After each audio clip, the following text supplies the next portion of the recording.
Hello, BookTube, and welcome back to a series of videos in which I am reading you a book. We are reading the Gospel according to St. Matthew, and we are chugging along. We're at chapter 15, and this is in the King James Bible, so that will account for any antique phrasings.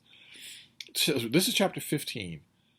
Then came to Jesus scribes and Pharisees, which were of Jerusalem, saying, Why do thy disciples transgress the traditions of the elders? For they wash not their hands when they eat bread. We saw this in Mark. But he answered and said unto them, Why do ye also transgress the commandments of God by your tradition? For God commanded, saying, Honor thy father and mother, and he that curseth father and mother, let him die the death.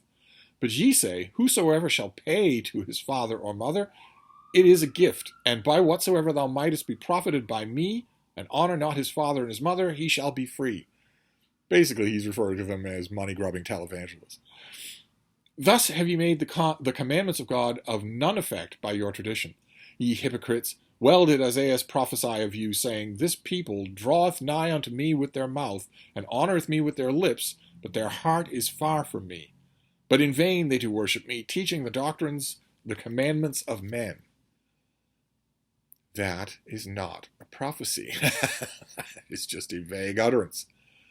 If you want it to be a prophecy, name some of the scribes at the specific time and when they are going to say these things. Otherwise, it's just Gene Dixon. It's just a vague phrasing of something. And he called the multitude and said unto them, Hear and understand, not that which goeth into the mouth defileth a man, but that which cometh out of the mouth, this defileth a man.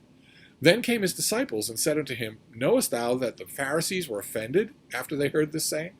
But he answered and said, Every plant which my heavenly Father hath not planted shall be rooted up. Let them alone. They be blind leaders of the blind, and if the blind lead the blind, both shall fall into the ditch. What happened to I am the light of the world? This is predestination. You are saying these people are not capable of listening to what I have to say. They cannot be changed. They weren't planted by God. Then answered Peter and said unto him, Declare unto us this parable, meaning, what did you mean by what you said? And Jesus said, Are ye also yet without understanding? Do not ye yet understand that whatsoever entereth into the mouth goeth into the belly, and is cast out in the draught? But those things which proceed out of the mouth come forth from the heart, and they defile the man. For out of the heart proceed evil thoughts, murders, adulteries, fornication, theft, false witness, blasphemies. These are the things which defile a man, but to eat with unwashed hands defileth not a man. Matthew's doing a little bit of cleaning up here, right? Remember, Mark said not defile, not any of this. Matthew is approaching the borderline of allegorical interpretation himself. Before we even bother to do it, he's doing it. Whereas Mark said, nothing you take into your mouth can hurt you. And that's why you don't have to wash your hands. Something manifestly wrong. That is manifestly wrong. And Matthew seems to be a little leery of that because he's edging it towards the allegorical. He's edging it towards defilement instead of harm and saying that it's the things you speak. Nevertheless, the Mosaic law of washing your hands before you eat came about as a result of, in centuries past, people realizing that if you wash your hands before you eat, you're less likely to get sick. It's still a good idea to do, and Jesus could easily have said that. If he were the all-knowing avatar of an all-knowing God, he could easily have said in this passage, you should wash your hands every time you eat. Before you eat, every time. Hot water. Vigorously. Before you eat, every time. Probably, it's difficult to tell, of course, with a hypothetical, but probably an ensuing 31 or 32 billion lives would have been saved. If a scripture of the New Testament had said, vigorously wash your hands before you eat. And Jesus could have done it and still maintained an allegorical interpretation, but no. Then Jesus went hence and departed into the coasts of Tyre and Sidon. And behold, a woman of Canaan came out of the same coast and cried unto him, saying, Have mercy on me, O Lord, thou son of David. My daughter is grievously vexed with a devil. But he answered her not a word. And the disciples came and besought him, saying, Send her away, for she crieth after us. But he answered and said unto them, I am not sent but unto the lost sheep of the house of Israel. Then came she and worshipped him, saying, Lord, help me. But he answered and said, It is not meet to take the children's bread and cast it to dogs. And she said, Truth, Lord, yet the dogs eat of the crumbs which fall from their master's table. Then Jesus answered and said unto her, O woman, great is thy faith, be it unto thee even as thou wilt. And her daughter was made whole from that very hour. This is a tough passage, because it says things very clearly. This is a passage that where Christian apologists, and even Christians, if you were raised in a Christian tradition, probably you have learned how to mealy-mouth read this, how to read it without really reading what's actually there in the work, which is why we're reading it this way. Your faith doesn't come from this. Shouldn't come from this. It doesn't come from a book. And so the more it's a pure Erasmian line. The more you learn about the text, nothing is threatened by that knowledge. Your faith comes from elsewhere. So the point of reading this as a book, as literature, is to look at these things, not to gloss them. We are not allegorically glossing anything. This is not Sunday school. We are not doing a homily. And the simple truth is that this passage shows that Jesus was a racist. He might not have ended the story that way, but we are told that a Canaanite woman is following him and crying for his help because her daughter is sick. We have seen Jesus in this position before. The Roman centurion, a ruler who says that his daughter is dead or whatnot. Jesus never hesitates. He doesn't hesitate with rulers and with the people all around him in Judea, and he also doesn't hesitate with the Roman centurion, who is not a Jew. Here, he not only hesitates, he refuses. And that's not because he didn't like her tone of voice. It's because she's a Canaanite. He doesn't like her because she's a Canaanite. And when she finally gets his attention, he outright tells her that. He says, my miracles are not for your kind. He tells his disciples, I'm only here for the lost sheep of Israel. In other words, I'm only here to bring the good news about the gospel to my fellow Jews. Not to anybody else. Maybe I'll make an exception now and again for a Roman, but a Canaanite? No, absolutely not. It's only when she charms him that he relents. Now, if you are an old school, every word of this text, this ancient Near Eastern text that's wrong on almost every passage where it touches on anything factual. A mustard seed is not the smallest seed that was known to farmers in the day. If you are of the type of mind frame that says this is all inherently perfect, you're going to have to start allegorizing right away here. Because A, Jesus can't be racist. And B, he can't develop in front of you.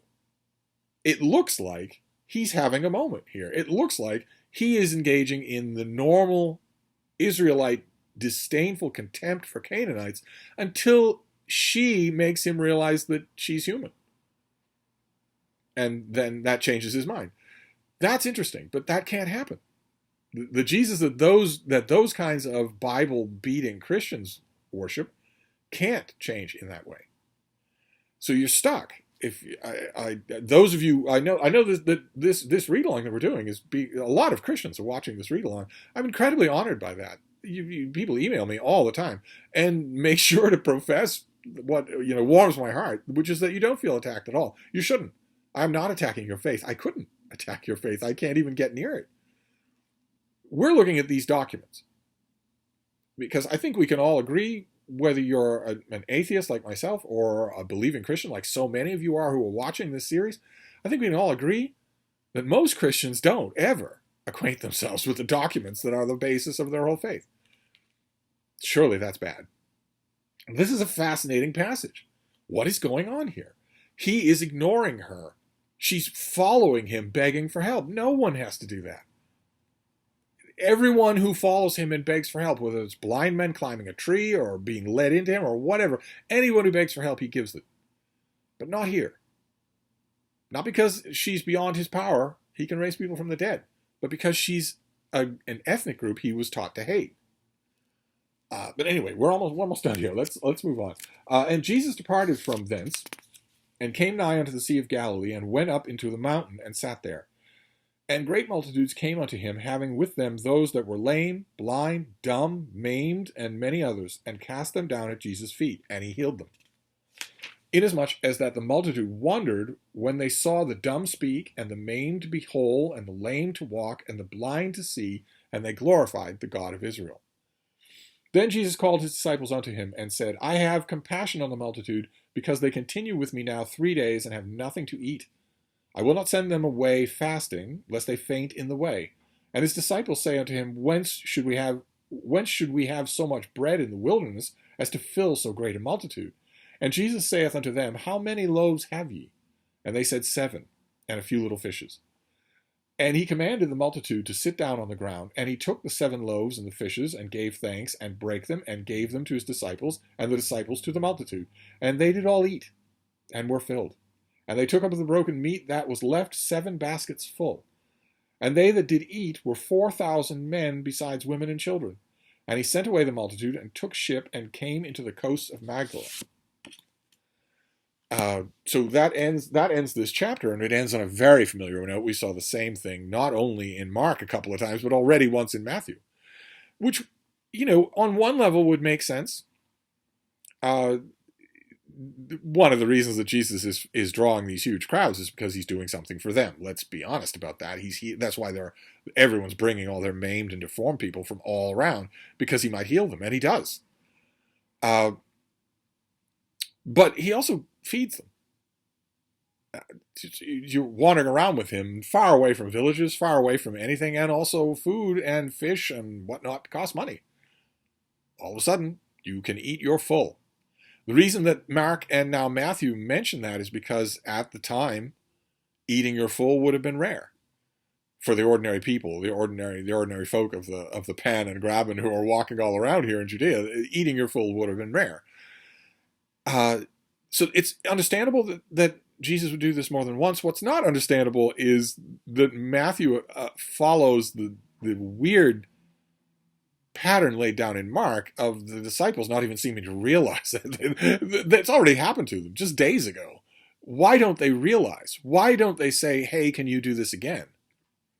Why do they seem like, well, where are we supposed to find food for all these people when Jesus has just fed a crowd in exactly this kind of circumstance? Again, it's the sort of thing that looks to me, obviously, like just an awkward manuscript tradition. But if you are a believing Christian, you've got to figure out a reason for it. Not only why it would be repeated, the repeated part is easy. It would be a very in-demand act if you were a wonder worker. But why the disciples don't seem to know, that seems odd. It seems like a literary tradition that is sort of lodged in place there and is not really being changed when it should be. It should be brushed up. This miracle, of course, should only happen once. Or if it happens more than once, the disciples should know about it. They should expect it. But anyway, that's our chapter for today. We have more miracle working and also more tension with the scribes and Pharisees. We are told in this chapter very explicitly that they are of Jerusalem. They aren't just the rabbi at the local synagogue who might be outraged by you saying that the prophecies have come true. No, these are people who have real power. They have guards. They have the power to arrest and condemn and kill. And they have come. This is just a continuing note that's being struck here that Jesus is making mortal enemies. And he tells us in this chapter why. Because they aren't planted of the Father. The trees that are planted of the Father drop good fruit and will be harvested in their due time. But the ones that aren't planted of the Father, no, nothing can be done with them. That frustrates me a bit, but we'll see if any of these notes continue next time. So I'll wrap this up for now, and I'll be back. Thank you, BookTube.